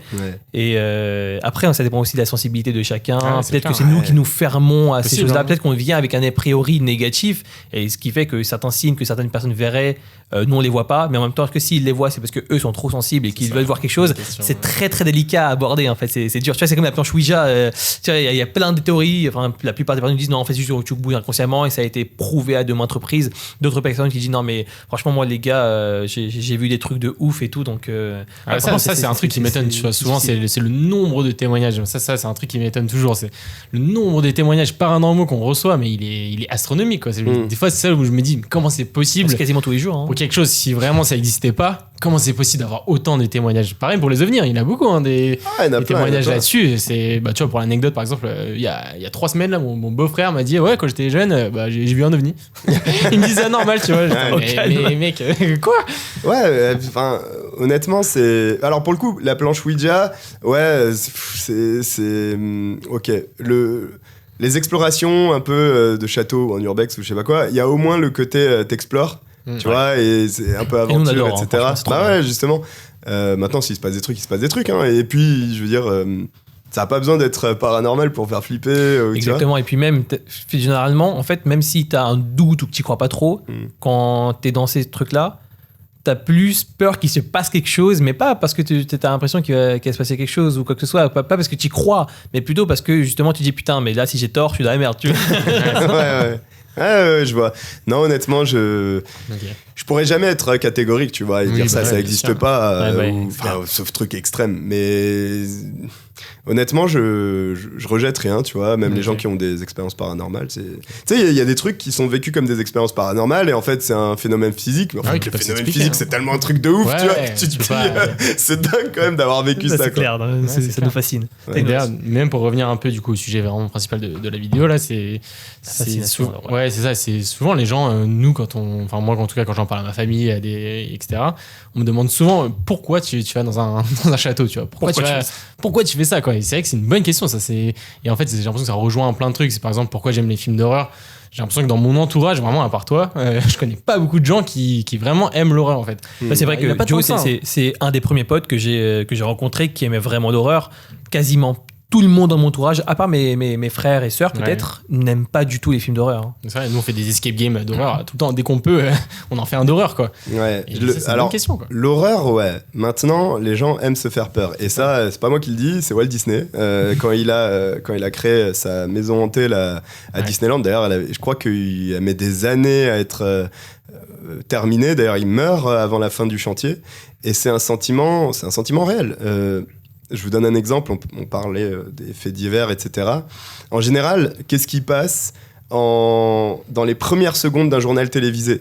C'est pas la bonne nouvelle. Ah ouais, non, c'est clair. Le 11 septembre 2001, les premiers trucs qui sont sortis, c'est les tours qui se sont effondrés, c'est des trucs comme ça. Ça attire toutes les émotions. Bon, t'inquiète qu'aujourd'hui, t'as toutes les émotions extrêmes. Dès que t'as une émotion extrême qui est stimulée, et ben c'est forcément ça quelque chose qui fait peur. Donc les gens disent effectivement ils sont pas intéressés par l'horreur, etc. Par contre, tu vas avoir beaucoup de personnes qui vont s'intéresser à des choses qui vont pas leur faire peur directement, mais au fond, tu sais, ça te crée une anxiété. Quand il y a un enfant qui disparaît, il y a l'alerte enlèvement, tout le monde est là, fait des théories, machin, etc. Parce que t'as pas envie que ça arrive à ton gamin, parce que t'espères qu'il lui est rien arrivé, donc tu génères de l'anxiété au final. Donc bien sûr, l'horreur en soi, c'est un peu tabou, genre moi j'aime pas les trucs gore, les trucs comme ça. Mais au final... c'est vrai, en vrai, t'as raison, parce que par exemple, moi je connais plein de gens qui en vrai aiment le true crime, quoi. Ils regardent plein d'affaires criminelles comme ça. Par contre, aller voir l'exorciste au ciné, ça, ils peuvent pas, tu vois. Ça, ils regardent pas. Je connais plein aussi déjà comme ça. C'est vraiment des horreurs qui sont différentes à différentes échelles, quoi. Le temps avance extrêmement vite. Ça passe vraiment très très vite. C'est super intéressant. Je sais pas si vous appréciez. En tout cas, nous, c'est super cool ici. En commentaire. L'ambiance. Et du coup, je pense qu'il nous reste 2 activités à faire. Alors, je peux meubler en attendant. Ouais, non mais on a 1 milliard de questions à poser, mais le temps est trop court. Franchement, on aurait dû faire un truc de 2h, 2h30, ça aurait été parfait. Ça aurait été une grosse vidéo très longue, mais non, franchement, nous, en termes de tout ce qui est parano, c'est une question qui nous revient super souvent. On n'est pas devenu spécialement plus parano. Il y a aussi un truc qu'on aimerait bien dire aux gens, c'est... Enfin, nous, en tout cas, dans les threads d'horreur, à notre communauté, si vous nous regardez, franchement, parfois, prenez du recul. C'est-à-dire, regardez autre chose. Je dis pas, sortez, etc. Je suis pas votre mère, mais ce que je veux dire, c'est franchement, mettez tout en perspective. Ne vous dites pas que ça arrive toujours souvent et ne soyez pas dans un mauvais mood, tu vois. C'est pas le but de la chaîne. Nous, à la base, si on met toujours des bloopers en fin de vidéo, tu vois, c'est toujours pour finir sur une good vibes et tout ça. Ce qu'on fait, c'est justement... pour expliquer aux gens qu'il se passe ce genre de choses-là, parce que nous aussi, on consommait énormément ce genre de vidéos et qu'on a un peu, pas encore une fois une fascination, mais plutôt qu'on a un grand intérêt pour ce sujet-là. Mais je pense que c'est aussi bien de voir un petit peu d'autres choses, juste pour s'aérer un peu l'esprit, parce que voilà, il faut un peu de tout, quoi. Ouais, moi je suis d'accord. Hein. En fait, c'est ça, faut pas focaliser sur le crime ou sur les événements comme les threads d'horreur qui posent question, qui sont angoissants, parce que c'est effectivement... de toute façon, on le voit, hein, les gens, je pense qu'ils vivent leur vie. J'ose espérer pour vous que ça se passe plus ou moins normalement et qu'il n'y a pas de trucs comme ça. Donc, et toi, du coup, dans ta vie, genre, à part ça, parce que du coup, si on parle de prendre recul et tout ça, mais ça rejoint un peu le thème des hobbies, finalement, pour que les gens te connaissent un peu plus. C'est quoi les trucs que Cogitor Stories aime faire en dehors des vidéos ? Alors c'est vrai que les vidéos prennent pas mal d'heures dans ma journée, mais sinon en dehors de ça, je fais plein de trucs justement pour m'aérer l'esprit, donc j'essaye de faire du sport.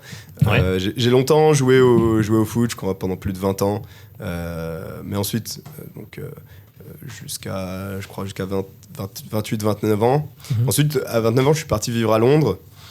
Pendant 2 ans, et là-bas c'était beaucoup plus compliqué de jouer au foot. J'ai accepté de prendre ma retraite finalement à l'approche de la trentaine. Et on avait le futur Zizou, malheureusement ça n'a pas marché. Sa carrière a été abrogée. Et du coup, non, je fais un peu de sport, donc un peu la salle, tu vois, le matin c'est une bonne routine, ça, histoire de te libérer l'esprit, ça c'est cool. Et ensuite je fais plein de choses. J'aime bien voyager, visiter, donc dès que je peux, si j'ai le temps, aller dans un pays ou même une ville autour de en France, machin. Là, je vous disais, j'avais réussi à aller à France-Belgique, voir le match. Rien que ça, tu sais, on est allé à Düsseldorf un peu en trip, en machin. Donc c'est plus ça, ce qui m'occupe. J'essaye de bouger parce que c'est un métier très sédentaire, tu sais, d'être sur YouTube et d'écrire toute la journée. C'est clair. Donc mes hobbies, j'essaye de les tourner autour de ça. Maintenant, je vais pas mentir, je passe aussi quelques heures à jouer. Ah, yes, un geek. Tu vois à quoi tu joues? Déjà, je joue énormément sur mon téléphone Clash Royale. Je sais le jeu, mais dès que j'ai un moment, et des fois même juste comme ça, je suis sur mon téléphone, je joue. D'ailleurs, pendant que Joe, vous l'avez pas vu, était en train de parler tout à l'heure, c'était Clash Royale. Pourquoi j'étais Clash Royale, je suis addict à ça. Tu dois avoir un vrai level du coup là, j'imagine. En fait, j'avais, et tu sais, quand tu joues, il y a plein de mises à jour et j'ai du mal à les suivre, j'essaye. Pourtant, j'achète les packs et les merdes comme ça, tu vois. Mais voilà, vous voyez la YouTube Money, on vous donne toute la vérité. Il y a un paquet qui est parti là-dedans. Et sinon sur le PC, il y a un jeu que j'arrive pas à commencer, c'est Starfield, parce que c'est l'univers que j'adore, mais gros jeu de vaisseau. Ouais, du coup, j'attends. En plus, c'est créateur de Fallout, du coup. Fallout, par exemple. T'as vu la série ? Ouais. J'ai pas encore vu, on m'a dit que c'était incroyable. Trop bien. Franchement, trop bien. Mais voilà, ce sont des univers que j'aime beaucoup. Sinon, à l'époque, gros basique, je jouais à FIFA en mode, tu sais, les jeux. Moi, je suis un gros joueur de LoL, tu vois. LoL, j'ai essayé. Ouais. Et vas-y, je comprends rien, tu vois. En fait, c'est un jeu qui demande beaucoup d'investissement pour avoir un niveau potable, tu vois. Donc, ouais, je comprends. Ouais, mais au-delà de ça, c'est même juste. Il y a beaucoup de choses. Faire le premier pas dans le jeu, putain. Même les tutos, ils te disent qu'il faut détruire les tours. Tu fais oui, ok, d'accord, merci, mais tu fais comment, moi, ensuite, tu vois. Ouais, non, c'est difficile, mais vas-y, je t'initierai. Un jour, je t'initierai. On fera une vidéo bonus sur une chaîne secondaire, je sais pas, où j'aimerais bien. Cogitor Stories à LoL, ça serait incroyable. J'aimerais bien. C'est énorme. Et du coup, je pense qu'on est parti pour le deuxième jeu. Alors, ça va être assez rapide, vous allez voir. Je sais même pas si on aura le temps de faire le troisième. C'est dommage, ça on verra. En vrai, je pense qu'on va en faire 5. Genre, je vais faire 5 tests là. Ok, vas-y. 5 des tests. Alors, Cogitor Stories, est-ce que tu connais les tests de Rorschach? Ah ouais, vous allez tester ma psyché là. Votre psyché, t'inquiète, parce que lui non plus, il est pas au courant. Moi, je les ai pas vus. Je sais juste qu'on allait faire ça. À la fin du test, on me dit, monsieur, vous êtes malade. Bon, t'as pas dit, mais Joe, quand même, avant d'être youtubeur, il a fait un doctorat en psychiatrie. Exactement. Non, c'est totalement faux. Bien sûr. Totalement faux. Tu peux dire ce que tu faisais avant d'ailleurs, si tu veux. Ah ouais, moi j'étais ingénieur en énergie jusqu'à février 2024. T'étais pas patient? Pardon? T'étais pas patient? C'est un truc peut-être que c'est un truc expérimental en fait, et depuis le début, il m'a complètement retourné l'esprit. Mais... Vas-y, pardon, je t'ai coupé en plus. Parce que voilà, je vais vous montrer du coup des images et le but, ça va être que vous me disiez vraiment, dès que vous la voyez, à quoi ça vous pensez. Faut pas que vous réfléchissiez trop. Le but, c'est de me dire ce que vous allez voir et ensuite, je vais vous dire ce que normalement, alors faut vraiment prendre ça avec des pincettes, comme il l'a dit, on n'est pas du tout des psys, vraiment pas, donc ça va être une interprétation très vague et c'est très plus pour Kratos rigoler. Voilà, c'est ça, c'est un jeu, on n'est pas des psys, on va pas décortiquer votre pensée, vous inquiétez pas. Si vous voyez un truc à la place d'un autre truc, vous inquiétez pas, allez pas forcément on est parti, je vais vous montrer à vous deux et puis vous allez me dire chacun à votre tour ce que vous voyez. Vas-y. Ok. Tac. Enfin, tu peux la prendre si tu veux. On montrera bien entendu ça directement sur le podcast. Ouais, donc le premier, voilà. C'est bon. D'abord, qu'est-ce que tu vois? Moi, j'ai vu. Attends, me dis pas, comme ça il va avoir son truc. Ok, c'est bon. Vas-y. J'ai vu 2 moitiés d'ange. Wow. 2 moitiés d'ange, le mec est trop poétique. Donc, avec un philosophe. Le truc que j'ai vu, philosophe des lumières. Tu vas rigoler. Moi, j'ai vu 2 pingouins sur une tour. Ah ouais, j'avoue, tu le dis. Alors, si vous voulez que je vous le dise. Je pense qu'il n'y a pas la proposition pingouin sur les tours. Elle y est pas. Apparemment, c'est un hôpital psychiatrique. Apparemment, ce dessin est souvent associé à un type d'animal volant, donc un papillon de nuit. Pingouin, franchement, c'est pas loin. Un oiseau ou une chauve-souris. Et donc, apparemment, si vous voyez quelque chose comme un loup ou un lion, ça veut dire que vous avez des niveaux de paranoïa et d'anxiété très élevés. Ça va. Vous avez pas vu de loup, vous avez pas vu de trucs comme ça, donc c'est bon. Ok, génial. On est parti pour le deuxième. Tu commences, vas-y. Tu commences, allez, tac. Ouais, bon, ok. C'est instantané. C'est vraiment la première impression qui compte, quoi. Ah, ok. On n'a pas la même. Allez, vas-y, dis-nous, Cogitor. Moi, j'ai vu un Alpha Jet au milieu, là. Ah, un avion, pas mal. Ouais. Ah non. Moi, j'ai vu deux Asiatiques se tenir la main comme ça. Ah, pas mal. Ah ouais, j'avoue. Ok. Alors, bon, il va y avoir quelque chose qui se dessine là. Par contre, si vous voyez 2 personnes, c'est bon signe. Oh. Là, c'est très bon signe. Bon, désolé pour la Fadjet. Ouais, c'est pas grave. Donc apparemment, on peut généralement Si vous voulez distinguer. la Fadjet, vous devez commencer sans plus tarder Starfield. Ah ouais, c'est ça, des formations en fait. Apparemment, si on distingue deux figures humaines avec un chapeau, donc ça peut être des clowns. C'est pour les des asiatiques, j'ai vu un chapeau c'est ça. genre en mode. Et donc, si vous avez des difficultés à les distinguer, vous pouvez avoir ces mêmes difficultés pour des relations personnelles. Ah ouais. Voilà. Donc, Apparemment, auditeur, t'as sors de quelques- chez toi un petit peu. Ça, ouais. Ça Encore doit une pas fois, aider c'est de la pseudo-science. Hein. Tiens, troisième. On en a 5 en tout. On fera les 5 autres plus tard. Donc, Ok. ça, c'est vraiment les vrais tests. Ok. Tac. Kratos, qu'est-ce que tu Bon, vois ça, cette année. Qu'est-ce que tu vois Vas-y, je te Kratos. laisse commencer. Moi j'ai vu un animal, alors je saurais pas le décrire, mais genre on voit les yeux, le nez. Un chien, un truc comme ça Ouais, un truc, ouais, un chien, enfin un truc. Ça, c'est marrant. Hein. Ça peut être C'est vrai chose. Moi, je vois deux femmes, genre, bah, tu vois, on voit leur poitrine un peu, j'ai Ouais, l'impression. c'est genre un Comme tambour. ça, qui sont Ouais. soit devant un tambour, soit en train de, je sais pas, puiser dans un Ok. truc, je sais pas. Alors bon, pour le coup, celui-là, je l'avais pas lu avant, mais ce sera ça. Alors dans cette image, il est également courant de voir deux personnes, encore une fois. Ouais. T'as vu cette personne Et dans ce cas, ça... Moi, j'ai vu l'interprétation. Alors apparemment, ce serait une description de vos expériences et de vos préférences en termes de femmes, on va dire. Donc, voilà. Ouais, d'accord. Sur la race animale, moi. Après, mais- on voit pas grand chose de toute façon, donc. Voilà. Ok, c'est intéressant. Ouais, c'est intéressant, ouais. Ok, quatrième. Et toi, du coup, attends, il nous a pas dit son interprétation. Si, il a dit un Si, moi animal. j'ai dit un animal, en fait, avec les deux yeux là sur le côté. Il n'y a pas de. Ouais, non, il y a museau. rien, c'est Ok. c'est bizarre. Celle d'après. Ouais, non, mais moi je suis influencé, les gars. Oh non, là, je vais passer pour un gros psychopathe. Faut pas que je dise. Faut pas que je dise. T'as pas le choix, mec, c'est le jeu. Ah ouais, putain. Attends, c'est le bon sens, ça? C'est comme ça? Ouais, c'est bon, c'est Ouais. sûr. Parce que pas que je prenne le. Non, mais l'autre, on l'a déjà fait. Ok. Ok, alors cogiteur, qu'est-ce que tu vois, dis-nous. Ouais, c'est peut-être des formations professionnelles, hein, mais moi je vois un. Moi je vois un monstre. Hein.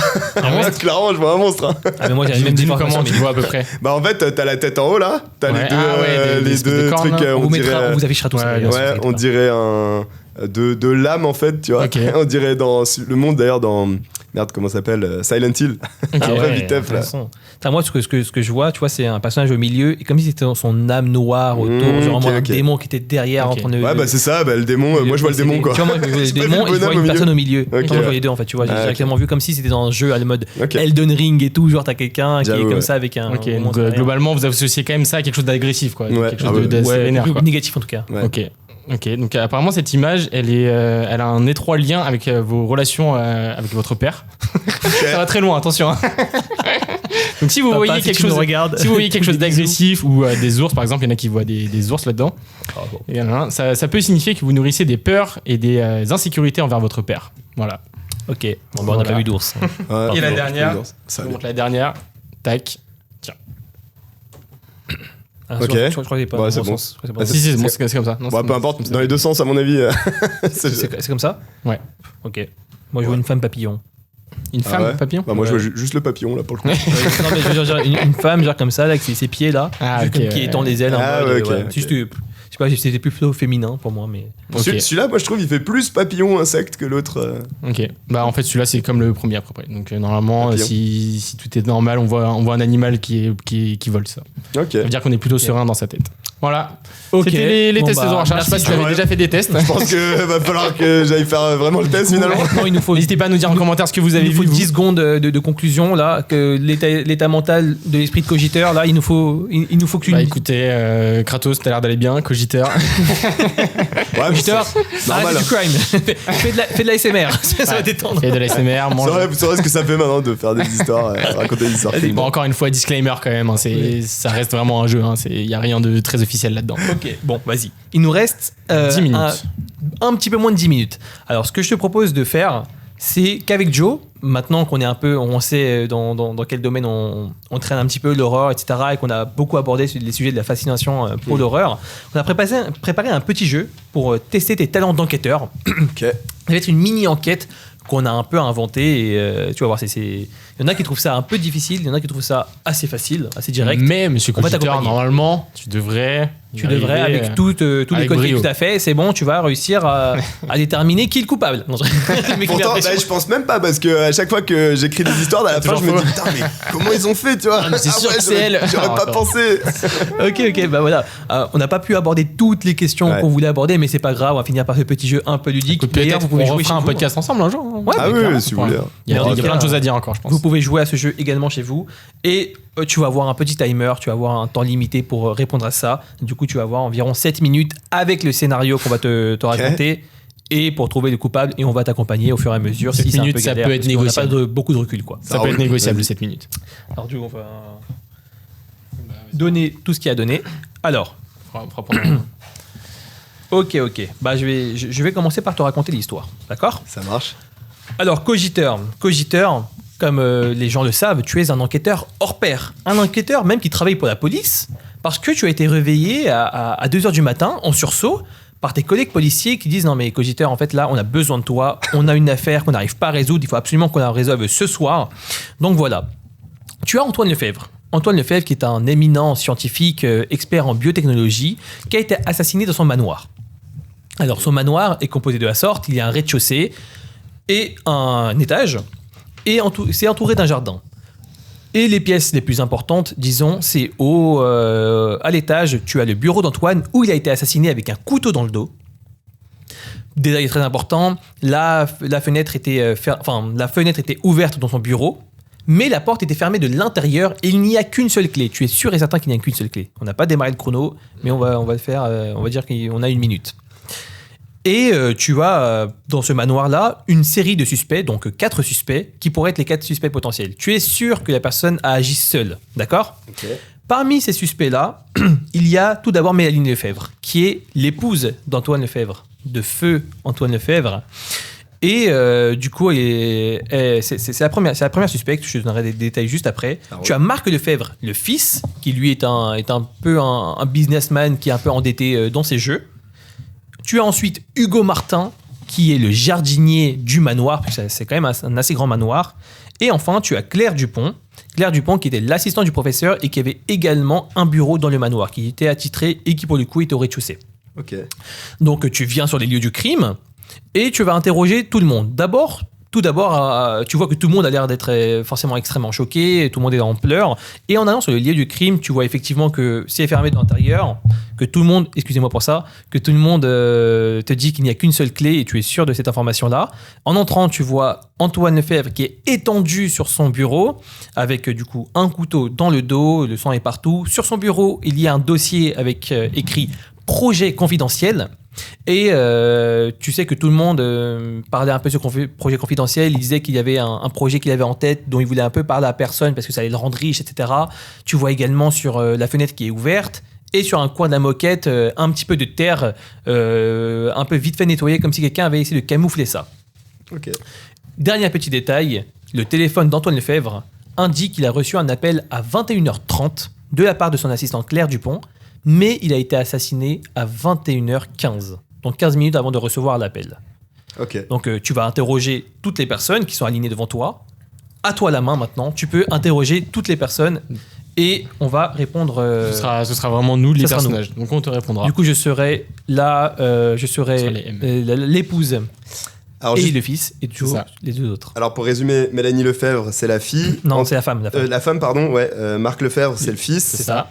Hugo Martin, Le le jardinier. jardinier. Et Claire Dupont, c'est l'assistante. Voilà, Exactement. regardez, il est très fort. N'hésitez pas à enquêter chez vous et à dire en commentaire vos théories. Alors, est-ce que Mélanie Lefebvre vit dans la maison de Antoine Lefebvre? Oui, alors en fait, tout le monde était dans la maison actuellement. Il y a Mélanie Lefebvre et Marc Lefebvre qui habitent dans la maison. Bon, Marc Lefebvre, il vient un peu plutôt de temps en temps parce qu'il a un métier. Mais pour l'occasion, quasiment tout le monde était réuni à la maison. Sauf Marc Lefebvre qui dit non, moi je n'étais même pas à la maison, mais tu pourras leur demander directement. Mais oui, actuellement, c'était Antoine Lefebvre qui avait convié tout le monde justement pour parler de son projet secret. Et du coup, il avait organisé un dîner qui devait se tenir vers 22h30. Et il avait invité D'accord. tout le monde à cette occasion-là. Et du coup, maintenant, tu peux demander des directement, poser des questions aux suspects. Et nous, on agira en guise de suspect. On va être premier degré, vraiment, dans la Ça peau du marche. personnage en roleplay. Donc, je vais parler à Hugo Martin en premier. Monsieur Ok. Martin. Ouais, oui, j'écoute. Est-ce que vous possédez un trousseau de clés de la demeure de monsieur Antoine Lefebvre? Non, alors non, Aucune moi clé. à chaque fois que j'arrive, je l'appelle. En fait, on se connaît bien, on se connaît depuis quand même assez longtemps. Donc à chaque fois que j'arrive, je l'appelle et il m'ouvre et voilà quoi. Et tu es sûr de cette information, qu'il n'y a qu'une seule Il y a personne. jamais de mensonge. Je dis la vérité. Donc pour Non, les non, mais- pour les Il peut en avoir, mais Oui. sur cette information-là, on te le dit, il n'y a Ok. qu'un seul trousseau de clés. donc pour les outils, etc. Il y a pas de. Ouais, non, lui, c'est dans une qui- cabane qui est dans le jardin, mais moi j'y vais, je les prends. En plus, je suis assez lent en fait parce que j'ai une grosse blessure à mon genou là. Et donc, du coup, je suis assez lent, du coup, j'arrive assez tôt. Et ensuite, il m'ouvre la porte d'entrée. Et je vais chercher dans la cabane mes outils, puis je fais mon boulot quoi. Mais je vais assez doucement parce que j'ai quand même un peu mal à la jambe quoi. Ok. Vous connaissez l'intérieur de la maison? Oui, bah, j'ai déjà été. Hein. Là, j'étais quand même convié au dîner. Ouais. Je suis quand même un ami assez proche de la famille quoi. Donc, Vous êtes déjà allé dans le bureau? le bureau, non, ça me dit rien. Non, moi je m'intéresse vraiment pas du Non. tout au travail de. Vous n'avez jamais passé Monsieur devant Lefebvre. Non, franchement, non. Même Il est à pour aller l'étage faire- en plus, Puis donc moi je vais jamais à l'étage. Il le garde très secret aussi. Ouais, il veut vraiment pas qu'on parle de boulot, enfin surtout avec moi qui est le jardinier, hein, j'ai rien à voir avec son boulot quoi. Donc, Donc si vous avez une tâche à l'extérieur et qu'il faut absolument lui parler, vous rentrez pas, vous allez pas à son bureau Ah. s'il y est, vu que Bah non, je l'appelle, apparemment il passe je quand même l'appelle. pas mal de temps. ouais, non, je l'appelle. Au téléphone? Sur la propriété? Ouais, j'ai son numéro de téléphone direct. Si j'ai un problème, je l'appelle. il Vous vient, êtes quoi. au rez-de-chaussée, vous appelez? Ah ouais, non, je vais pas dans son bureau. Non, franchement, il fait des trucs confidentiels, etc. Moi, j'y vais pas. Franchement, je touche pas à son boulot. Focus ça sur arrête. ses recherches. Ah Ouais, non, vraiment. Enfin, il l'était, malheureusement. Ouais, malheureusement. Ça C'est- marche. C'est vraiment tragique ce qui s'est passé. Bah, allez vous asseoir là-bas. Ok, Je- j'y vais. Allez vous asseoir, je reviendrai vers vous. Prenez votre temps. Marc Lefebvre, fils. Putain, ouais. Oui, bah écoutez, c'est terrible ce qui s'est passé. C'est absolument terrible. J'ai appris cette nouvelle. Moi, j'étais même pas sur les lieux. J'étais à 30 minutes j'arrive plus à trouver mes mots. Vous deviez pas passer la soirée avec? Si, je Vous étiez en devais retard venir. J'étais un petit peu en retard parce que j'étais en train de passer une soirée avec des collègues Ah ouais? pour la promotion C'est quoi le nom du d'un de mes collègues. Mes collègues, j'en ai un qui s'appelle Antoine, comme mon père d'ailleurs. J'en ai un autre qui s'appelle Edwin. Et j'ai des photos. On a pris des selfies Ah ouais. pendant cette soirée-là. Mais Vous pouvez l'appeler là, savez, vous l'appelez, histoire de savoir Alors, si vous étiez bien il ensemble. appelle, il confirme, il t'envoie une photo qui a été prise à 21h pile et c'est environ, Ok, c'est situé à environ 30 minutes en voiture de là. ça roule. Claire, bah, vous pouvez aller vous asseoir à côté du jardinier. Alors il te reste 2 minutes. Ouais, Claire Dupont. Claire Dupont, c'était qui déjà? L'assistante. L'assistante. Qui travaille juste là. C'est son bureau qui est là. Claire Dupont. Ça, c'est moi. Alors vous étiez déjà sur place là pour la soirée, c'est ça? Ouais, moi j'étais en train de travailler en fait dans mon bureau. En fait, on travaille séparément. Ok, Lui il ouais. travaille dans son truc, moi je travaille dans mon Vous allez au bureau de temps en temps hein, quand Ouais, même. ouais, non, ça arrive. Bah, des fois, il me convie pour des réunions, en fait, des trucs Ouais. comme ça. Et Moi, le je projet suis- confidentiel, vous en parlez de temps en temps? Bah, écoutez, moi j'en avais déjà entendu parler, ouais, c'est sûr que. Bah, Vous faites quoi comme travail là? en fait, en gros, je fais des recherches scientifiques. globalement. Recherche scientifique. Ouais, c'est ça. Je fais Sur des les Mais en- recherches scientifiques. En lien avec ce qui. Ouais, ce qui si, on travaille ensemble. On travaille ensemble avec Antoine. Ouais. Et je sais que là, il voulait parler de ce projet confidentiel à tout le monde. Bah, il y a personne qui est au courant, à part moi. Hein, mais voilà, quoi, je voulais. Vous êtes un peu- Moi, j'étais en train de Vous travailler. êtes un peu sale, non, là, sur. Ah ouais, Non, Non j'ai rien. Non. Bah, un peu J'ai sale, là, rien. sur Moi, j'étais en train de David travailler tranquille dans mon bureau. hein. Non, mais je sais pas, vos talons, ils ont l'air. Ah ouais Non, bah, bah. si, il y a un petit peu de Ouais, terre, mais de terre, peut-être.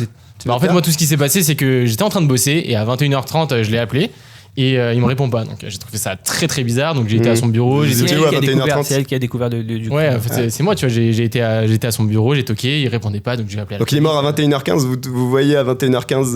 Non, à 30, hein. Moi, je l'ai appelé à 30. et C'est dans son. Mais il est mort à 21h15. Oui, mais Ouais, je savais pas. Mais moi, je savais pas. Du coup, je l'ai appelé à 30. Il a Et pas vous l'avez répondu. trouvé après? Mais comment on sait alors? Non, il n'est pas rentré. Ils ont appelé la police quand ils C'est n'ont ça. plus de nouvelles et du coup la En police. fait, moi, je l'ai a forcé la appelé, il répondait pas, donc du coup, j'ai appelé la police. Qui a enfoncé la porte? C'est la C'est la police. police. C'est la police? Ouais. Ok.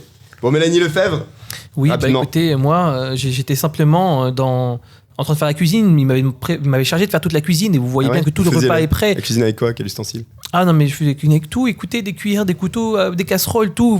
Hugo Martin, qui. Vous avez tous vos couteaux là? Alignez-les. Je les ai tous. Ceux de la Je cuisine. les ai tous. On C'est en juste voit des un, couteaux là de cuisine. Il y en a aucun qui manque. C'est-à-dire, c'est un couteau qui était sans aucune empreinte, etc. évidemment.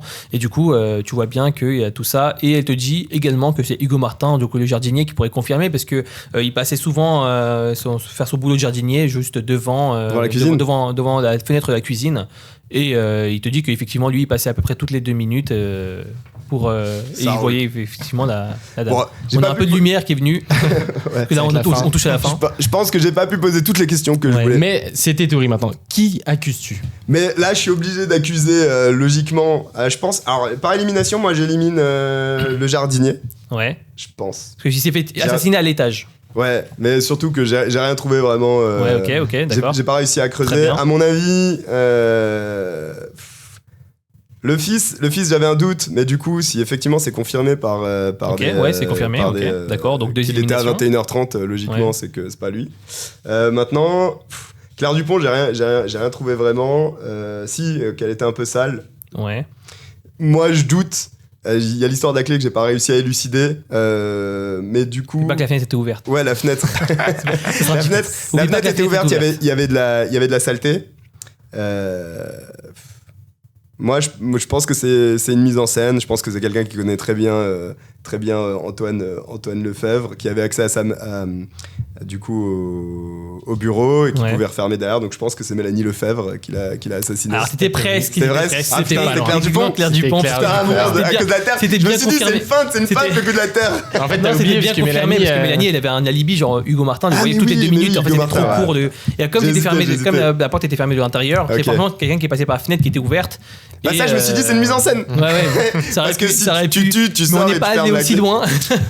Donc voilà, Ouais, pas ouais, dommage. ok, ok. Mais en vrai, l'enquête Après, était on bien. n'a pas eu tout le franchement. temps nécessaire. Ouais, On t'as va pressé un peu, disclaimer, là, on t'as pressé un peu à la on nous a fin. En remis vrai- les lumières. En donc, vrai de vrai, si je me fais pas le film avec la mise en scène, oui, c'est Ouais, Claire ouais, Dupont avec ouais, l'histoire de la ouais, Terre. ouais, quoi. Non mais Ouais, Annie Five, tout le monde a un alibi à part ça. Et Hugo écoutez- Martin n'aurait pas pu escalader parce qu'avec son genou. Ouais, parce qu'il avait le genou en vrac. En vrai. Ouais, Je sais pas ouais. si t'avais vu celle-là. Donc, Mais de ouais, toute façon- bah, de tu t'es toute très bien débrouillé. Ah, mais de toute façon, il disait qu'il avait pas la clé, c'était une information personne n'a la clé. véridique, Après, donc, personne n'est donc, rentré par la porte en fait. Ils sont rentrés par la fenêtre. qui Oui, était oui, ils ouverte, sont entrés, la ils sont entrés par la fenêtre, mais même il aurait fallu qu'il accède un moment. Et, Ouais, ouais. c'est sûr. Donc, ouais. En tout cas, merci beaucoup d'avoir Voilà. les jeux. Je pense qu'on a touché Merci la à fin. vous, c'était cool. Merci beaucoup de nous avoir rejoints sur le podcast. Regarde, la lumière est revenue Ouais, sur nous, c'est exactement. incroyable. On a perdu un élément de décor, c'est pas grave. On est comme ça, on est chill, tout est très bien. C'était super intéressant. Ouais, Cogitator franchement, Stories. merci à toi d'être venu. Hein. Merci beaucoup. On vous C'était met super intéressant. toutes les infos en description. N'hésitez pas à vous abonner à la chaîne. Merci à toi de nous avoir rejoints pour ce premier podcast. Merci à Play-In de nous avoir accueillis pour cet épisode et pour les prochains. Merci à Spotify pour leur accompagnement. C'est vraiment trop cool. C'est un nouveau projet pour nous et on adore franchement. Ouais, clairement. On ça. espère vraiment que vous allez apprécier. Donc dites-le nous en commentaire. Et voilà, je crois que c'est tout pour nous. Bah, ce un soir. grand merci à vous, hein, franchement c'était cool. J'espère que ce podcast vous allez en faire plein de séries parce que c'est super, c'est original en fait. Plutôt que de poser des questions directement, t'as fait quoi dans la vie, machin, Ouais. on tourne autour d'un sujet. Ouais. Non, franchement c'est génial. Donc, Bah, je souhaite, merci à toi plein d'avoir de été réussite. apprécié. C'est trop cool. Bah, super Merci à premier épisode, super invité. Merci encore une fois. On vous met tout en description. Et nous, on se dit à la prochaine pour une nouvelle vidéo ou une nouvelle interview. On sait jamais ce qui se passe avec nous. Ciao tout le monde. Bye bye. Ciao. Salut. Bonne soirée à tous. Super. Voilà, on est temps.